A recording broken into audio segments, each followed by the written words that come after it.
बढ़ते हैं कहानी की तरफ। मेरा नाम रशीद है और मैं पेशे के एतबार से एक ट्रक ड्राइवर हूँ। लोग कहते हैं कि ट्रक ड्राइवरों का दिल पत्थर का होता है, उन्हें डर नहीं लगता।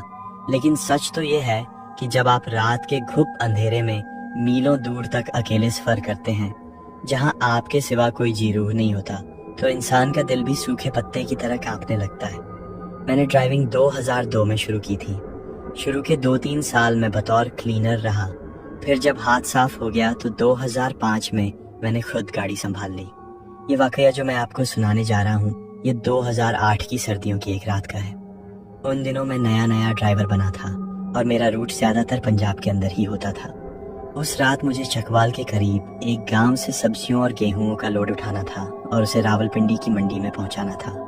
दिसंबर का महीना था और पंजाब में धुंध का राज था।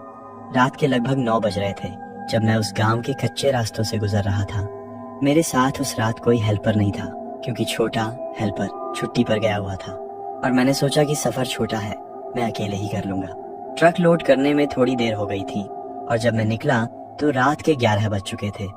वह रास्ता कोई मेन हाईवे नहीं था, बल्कि देहातों को मिलाने वाली एक लिंक रोड थी जो बेहद टूटी फूटी और वीरान थी। धुंध इतनी गहरी थी कि हेडलाइट्स की रोशनी भी बमुश्किल 10 फुट आगे तक जा रही थी। ट्रक की रफ्तार धीमी थी और चारों तरफ खामोशी का राज था। मैं अपनी ही धुन में पुराने गाने चलाता हुआ जा रहा था ताकि नींद ना आए। अभी मैंने बमुश्किल 15 किलोमीटर का फासला तय किया होगा कि मुझे सड़क के किनारे एक साया नजर आया। धुंध की वजह से पहले तो लगा कि शायद कोई झाड़ी है या दरख्त का साया, लेकिन जैसे ही ट्रक करीब पहुंचा, मैंने देखा कि एक आदमी शॉल ओढ़े हाथ में एक पोटली पकड़े खड़ा है और हाथ हिलाकर लिफ्ट मांग रहा है। रात के इस पहर इतनी वीरान जगह पर किसी का खड़ा होना अजीब तो था, लेकिन हमारे पेशे में लोगों की मदद करना एक आम बात है। मुझे लगा शायद कोई देहाती है जिसे शहर जाना है या पास ही किसी दूसरे गांव जाना है। मैंने ट्रक रोका। वह आदमी तेजी से आया और दरवाजा खोलकर कंडक्टर वाली सीट पर बैठ गया। उसने सर पर मफलर लपेटा हुआ था और एक पुरानी सी चादर ओढ़ रखी थी। बैठते ही उसने मुझे सलाम किया।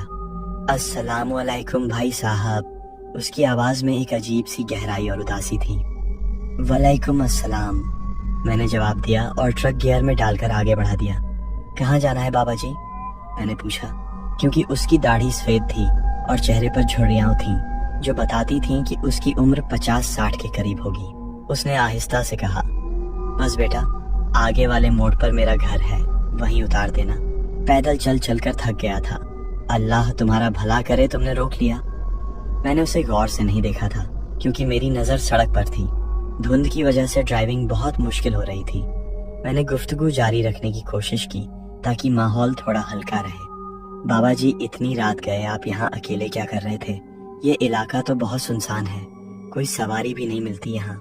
उसने एक ठंडी आह भरी और कहा, हाँ बेटा, मजबूरी इंसान को कहीं भी ले जाती है। अपने खेतों से आ रहा था, थोड़ा काम रह गया था, सोचा निपटा लूं। पुरानी यादें हैं जो सोने नहीं देती, बस उन्हीं के सहारे जी रहे हैं।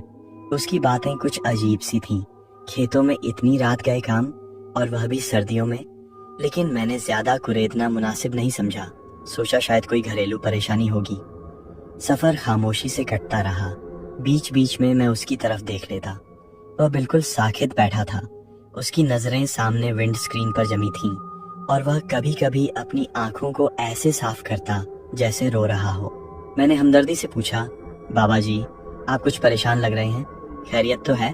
उसने मेरी तरफ देखा। उसकी आंखें बहुत लाल थीं, जैसे कई रातों से सोया ना हो। उसने कहा, नहीं बेटा, बस कुछ अपनों की याद सताती है। इंसान जब अकेला रह जाए तो यादें ही उसका सरमाया होती हैं। तुम जवान हो, मेहनत कर रहे हो, अल्लाह तुम्हें खुश रखे। उसके लहजे में इतना दर्द था कि मेरा दिल भी उदास हो गया। लगभग 20 मिनट के सफर के बाद एक जगह आई जहां पुराने बरगद के दरख्तों का एक झुंड था। वहां आसपास कोई आबादी नहीं थी, सिर्फ घना अंधेरा और धुंध थी। बस बेटा, मुझे यहीं रोक दो, उसने अचानक कहा। मैं हैरान हुआ। यहाँ? बाबा जी, यहाँ तो कोई घर नहीं है, ये तो बिल्कुल वीराना है। आप आगे चलें, मैं गांव तक छोड़ देता हूँ।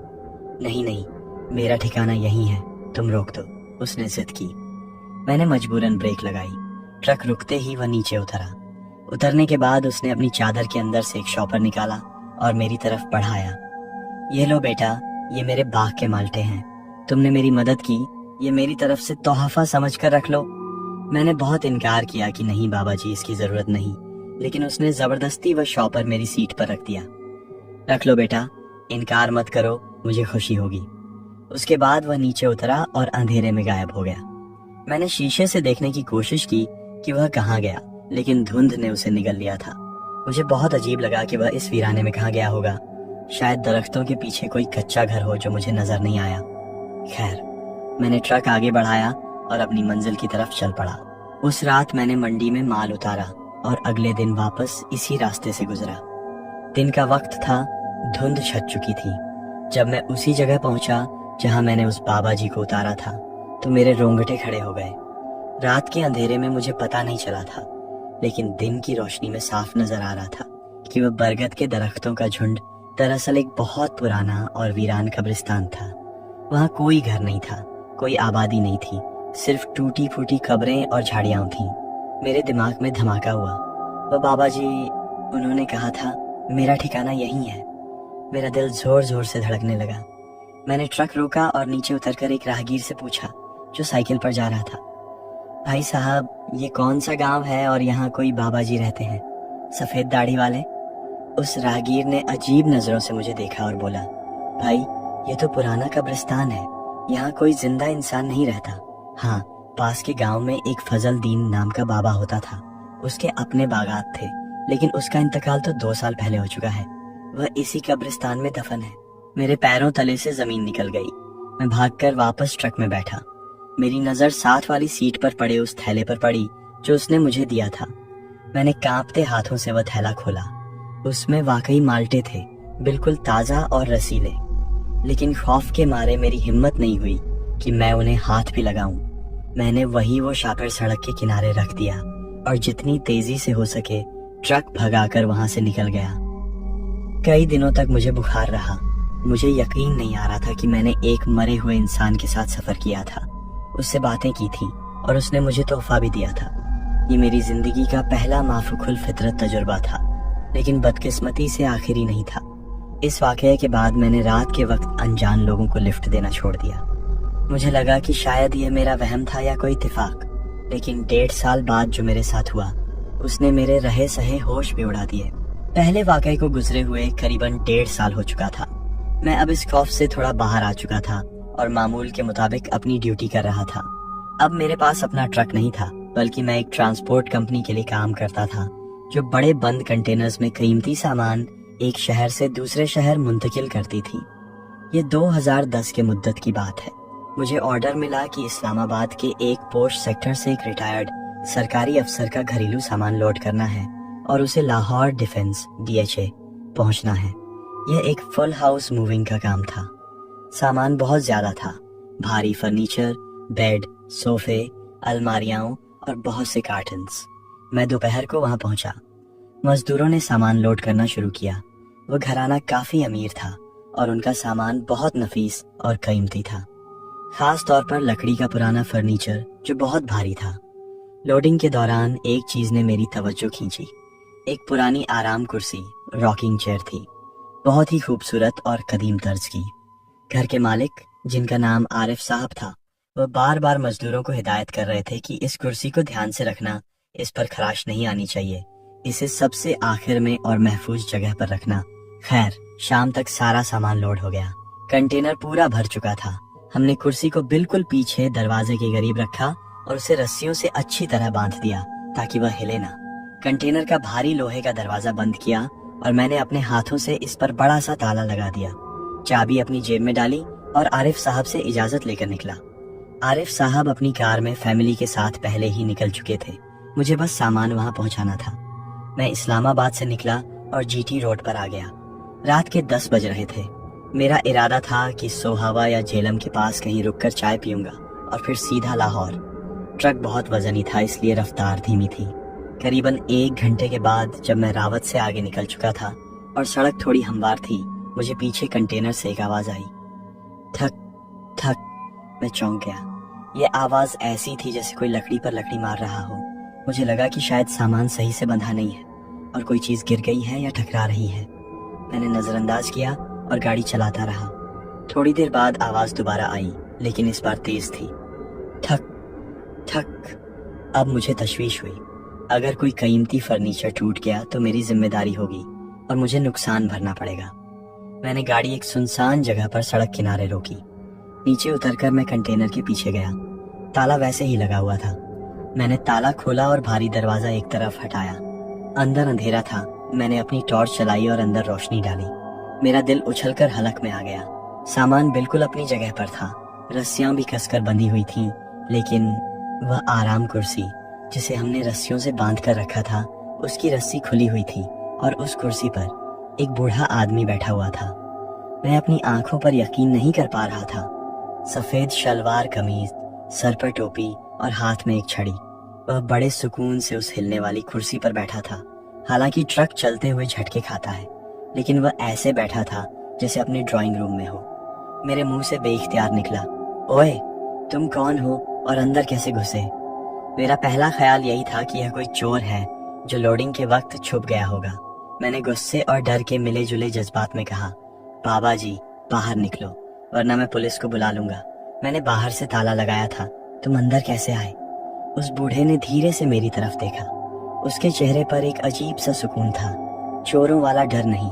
उसने नरम लहजे में कहा, बेटा शोर मत मचाओ, मैं चोर नहीं हूँ, मैं तो बस अपने सामान का ध्यान रख रहा हूँ। ये कुर्सी मेरी है, मजदूर लापरवाह होते हैं, कहीं तोड़ न दें, इसलिए मैं यहीं बैठ गया। मैं हक्का बक्का रह गया। लेकिन बाबा जी, मैंने खुद ताला लगाया था। आप लोडिंग के वक्त तो यहाँ नहीं थे और अब गाड़ी चलानी है, यहाँ दम घुट जाएगा आपका। बाहर निकले, मैं आपको आगे केबिन में बिठा लेता हूँ।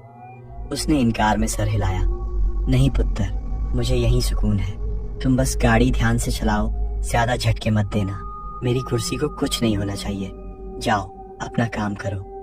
उसके लहजे में ऐसा हुक्म था कि मैं कुछ बोल न सका, लेकिन यह नामुमकिन था। एक बंदा बंद कंटेनर में कैसे आ सकता है? और अगर वह इंसान है तो उसे ऑक्सीजन की कमी क्यों नहीं हो रही? मैंने बहुत कोशिश की कि उसे बाहर निकालूं, उसका हाथ पकड़ने के लिए आगे बढ़ा, लेकिन जैसे ही मैं कंटेनर के अंदर दाखिल होने लगा, एक शदीद सर्द हवा का झोंका मेरे चेहरे से टकराया। हालांकि गर्मियों की रात थी। खौफ की एक लहर मेरी रीढ़ की हड्डी में दौड़ गई। मुझे समझ आ गया कि यह कोई आम इंसान नहीं है। मेरा जिस्म सुन्न होने लगा। उसने फिर कहा, दरवाजा बंद करो और जाओ। मैंने कांपते हाथों से दरवाजा बंद किया, ताला लगाया और भागकर ड्राइविंग सीट पर बैठ गया। मेरा पूरा जिस्म पसीने में शर्राबोर था। मैंने आयतुल कुर्सी पढ़ना शुरू की और गाड़ी स्टार्ट की। पूरा रास्ता मैं शीशे में पीछे देखता रहा। हालांकि पीछे लोहे की बॉडी थी और कुछ नजर नहीं आ सकता था, लेकिन मुझे बार बार वहम होता कि वह आवाजें आ रही हैं। मुझे लगा शायद वह बूढ़ा अब चीखेगा या दरवाजा पीटेगा, लेकिन बाकी का पूरा सफर खामोशी में गुजरा। लाहौर पहुंचते पहुंचते सुबह की रोशनी फैल चुकी थी। मैं सीधा उस डिफेंस वाले घर के बाहर पहुंचा। आरिफ साहब वहां मौजूद थे। मैं ट्रक से नीचे उतरा। मेरी टांगें अब भी कांप रही थीं। मैंने आरिफ साहब को साइड पर बुलाया और कहा, सर, आपने मुझे बताया नहीं कि आपने कंटेनर के अंदर अपने वालिद साहब को बिठाया हुआ है। आरिफ साहब हैरान रह गए। क्या बकवास कर रहे हो? मेरे वालिद कंटेनर में? मैंने कहा, सर, मैं मजाक नहीं कर रहा। रास्ते में आवाजें आईं। मैंने खोलकर देखा तो एक सफेद कपड़ों वाला बुजुर्ग उस कुर्सी पर बैठा था। वह कह रहा था, ये मेरी कुर्सी है, मैं इसकी हिफाजत कर रहा हूँ। आरिफ साहब का चेहरा सफेद पड़ गया। उनकी आंखों में आंसू आ गए। उन्होंने दबे लहजे में कहा, रशीद भाई, मेरे वालिद का इंतकाल 12 साल पहले हो चुका है। ये कुर्सी उन्हीं की थी और वह इसे अपनी जान से ज्यादा अजीज रखते थे। आखिरी वक्त तक वह इसी पर बैठते थे। हम इसे बेचना नहीं चाहते थे, इसलिए साथ ले आए। मेरी तो जैसे सांस ही रुक गई। मैं जल्दी से जाकर कंटेनर का ताला खोला। आरिफ साहब और उनके बेटे भी साथ थे। जब दरवाजा खुला तो अंदर कोई नहीं था। वह कुर्सी अपनी जगह पर थी, लेकिन उसकी रस्सियां खुली हुई थीं और वह हल्की हल्की हिल रही थी, जैसे अभी अभी कोई उस पर से उठकर गया हो। आरिफ साहब रो पड़े और कुर्सी को छूकर अपने वालिद को याद करने लगे, लेकिन मेरी हालत गैर थी। मैंने जल्दी जल्दी मजदूरों से सामान उतारवाया, अपनी पेमेंट ली और वहां से भाग निकला। मैंने तौबा कर ली कि अब कभी अकेले रात को ट्रक नहीं चलाऊंगा। इस वाक़े ने मुझे यकीन दिला दिया था کہ ہم جسے بے جان سامان سمجھتے ہیں کبھی کبھی ان کے ساتھ بھی ایسی چیزیں جڑی ہوتی ہیں جو ہماری عقل سے باہر ہیں۔ لیکن قدرت میرا امتحان ابھی ختم نہیں کرنا چاہتی تھی۔ اس کے کچھ عرصہ بعد ایک ایسا واقعہ ہوا جس نے مجھے ڈرائیونگ کے پیشے سے نفرت دلا دی۔ وہ تیسری اور سب سے خوفناک رات تھی۔ تیسرا واقعہ 2013 کی سردیوں میں پیش آیا۔ میں نے پچھلے واقعات کے بعد کوشش کی تھی کہ لمبے روٹس پر نہ جاؤں، لیکن پیٹ کی آگ بجھانے کے لیے مجھے دوبارہ سٹیئرنگ سنبھالنا پڑا۔ اس بار میرا روٹ پنجاب کے شہر سانہیوال سے ملتان کی طرف تھا۔ یہ علاقہ سرسبز کھیتوں اور نہروں سے بھرا ہوا ہے، لیکن رات کے وقت یہاں کی دھند اور سناٹا انسان کو نگلنے کے لیے تیار رہتا ہے۔ رات کے تقریباً 3 بجے کا وقت تھا۔ میں اوکارا اور سانہیوال کے درمیان کسی مقام پر تھا۔ یہ سڑک سنگل تھی اور دونوں طرف گھنے درخت اور کھیت تھے۔ دھند اتنی شدید تھی کہ مجھے بونٹ سے آگے کچھ نظر نہیں آ رہا تھا۔ میں ٹرک کو بہت آہستہ تقریباً 20 یا 30 کی سپیڈ پر چلا رہا تھا۔ میری آنکھیں سڑک پر جمی ہوئی تھیں تاکہ کوئی گڑھا یا سائیکل والا سامنے نہ آ جائے۔ اچانک ٹرک کی ہیڈ لائٹس کی مدھم روشنی میں مجھے سڑک کے بائیں جانب کوئی چلتا ہوا دکھائی دیا۔ جیسے جیسے ٹرک قریب پہنچا میں نے دیکھا کہ وہ ایک عورت تھی۔ اس نے سفید شلوار قمیض پہن رکھی تھی اور اس کے بال کھلے ہوئے تھے جو اس کی کمر تک آ رہے تھے۔ وہ سڑک کے کنارے کنارے کھیتوں کی طرف منہ کیے آہستہ آہستہ چل رہی تھی۔ میرے ذہن میں وہی پرانے خوف جاگ اٹھے۔ اتنی رات گئے، ویرانے میں ایک اکیلی عورت۔ ڈرائیورز میں مشہور ہے کہ ایسے موقع پر کبھی گاڑی نہیں روکنی چاہیے۔ میں نے دل کڑا کیا، آیت کریمہ کا ورد شروع کیا اور گاڑی کی رفتار ذرا سی بڑھا کر اس کے پاس سے گزر گیا۔